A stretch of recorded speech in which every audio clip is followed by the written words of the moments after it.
Kita masih membicarakan tentang mukjizat saintifik Al-Quran.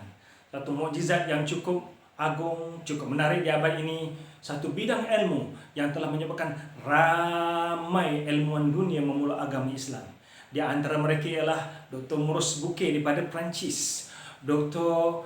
Gary Miller daripada Canada, dan Profesor Tagatha Tejeson daripada Thailand, Profesor Kit Moore juga di antara mereka yang telah melihat kebenaran Islam melalui bidang saintifik Al-Quran. Pada kali ini saya akan bicarakan tentang bidang anatomi. Anatomi adalah bidang yang bicarakan tentang struktur tubuh manusia. Namun demikian, saya hanya ambil bahagian kecil sahaja dalam bidang dermatologi, iaitu bahagian kulit manusia. Bahagian kulit manusia. Dalam bahagian kulit manusia ini, selama ini kalau kita perhatikan, kita belajar tentang panca indera manusia.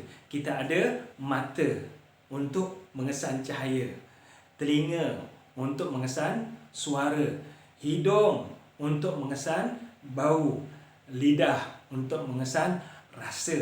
Demikian juga kulit adalah untuk mengesan sentuhan, rabaan, panas, sejuk, tekanan dan sebagainya.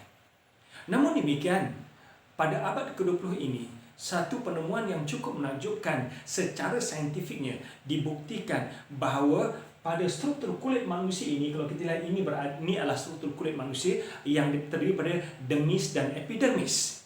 Dermis dan epidermis. Saraf-saraf yang memberikan rangsangan pada manusia ini ada pada kulit. Contohnya, saraf yang memberikan rangsangan kesakitan. Ini dia. Ini bentuknya. Saraf yang memberikan rangsangan kepanasan. Ini bentuknya. Saraf yang memberikan rangsangan tekanan, sejuk dan sebagainya berada di kulit. Jadi, gambaran yang kita dapat di sini bahawa saraf-saraf yang memberikan rangsangan pada tubuh manusia sama ada panas, sejuk, tekanan berada di kulit. Penemuan ini baru ditemui oleh seorang profesor pada Thailand, Profesor Tagatha Tejeson. Beliau bentangkan dapatan beliau ini di Saudi pada tahun 1983. Dan beliau teruja apabila dijelaskan bahawa penemuan beliau ini ada dijelaskan oleh Allah SWT Al-Quran. Beliau seorang pakar dalam bidang anatomi, pernah menjadi dekan di Chiang Mai University. Apabila dapatan beliau, kajian beliau selama 16 tahun ini dibentangkan, kemudian dijelaskan bahawa ada dijelaskan dalam Al-Quran seperti mana Allah sebutkan dalam surah An-Nisa ayat 56. Innal ladzina kafaru bi ayatina sawfa nuslihim nara kullama nadujat juluduhum baddalnahum juludan ghairaha liyadhuqul adzab innallaha kana azizan hakima. Allah SWT menjelaskan, innal ladzina kafaru bi ayatina, sungguhnya mereka yang kufur kepada ayat-ayat kami, sawfa nuslihim nara, akan kami humbankan mereka ke dalam api neraka. Kullama nadujat juludum, setiap kali masak kulit mereka. Yusuf Ali menafsirkan whenever roasted their skin, setiap kali masak roasted their skin. Bila masak ini maksudnya sensitivity kulit telah pun hilang, kulit tidak akan dapat merasa.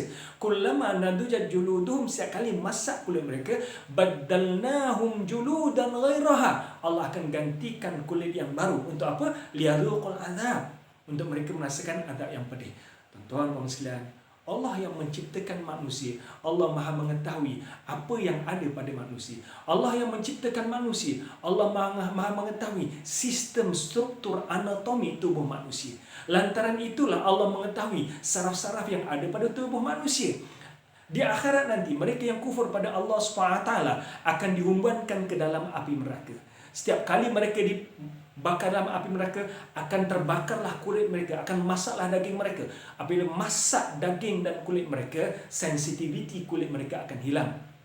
Dan mereka apabila dibakar terus tak akan merasa pedih dan sakit. Jadi untuk merasakan azab pedih ini, mereka akan digantikan kulit yang baru. Baddalnahum juludan ghairaha, kami gantikan dengan kulit yang baru. Untuk apa? Liyazuqul azab, supaya mereka merasakan azab yang pedih. Ibnu Abbas dalam menafsirkan ayat ini menyatakan bahawa setiap hari manusia akan digantikan sebanyak 70 kali kulit yang baru. Setiap kali masak diganti kulit yang baru. supaya mereka merasakan adab yang pedih. Innallaha kana azizan hakima, sungguhnya Allah Maha Perkasa lagi Maha Bijaksana. Subhanallah tuan-tuan.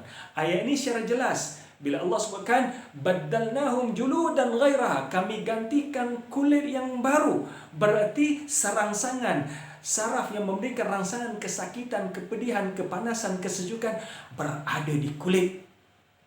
Fenomena ini hanya diketahui pada kurun ke-20. Menyebabkan Profesor Tagata Tajason teruja dengan Islam. Dan akhirnya beliau mengkaji lebih dalam Al-Quran. Beliau mengkaji tentang alam emerologi. Dan akhirnya beliau mengucapkan syahadah, memuji Allah SWT. Tiada Tuhan yang disembah melainkan Allah SWT, mendapat hidayah melalui mukjizat saintifik Al-Quran. Siapakah yang memberitahu Nabi Muhammad perkara ini?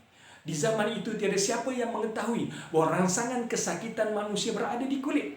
Namun demikian, dengan perkembangan sains, dengan kemajuan ilmu, disingkap, ditemui bahawa rangsangan-rangsangan yang memberikan kesakitan, kepedihan, kepanasan, kesejukan berada di kulit.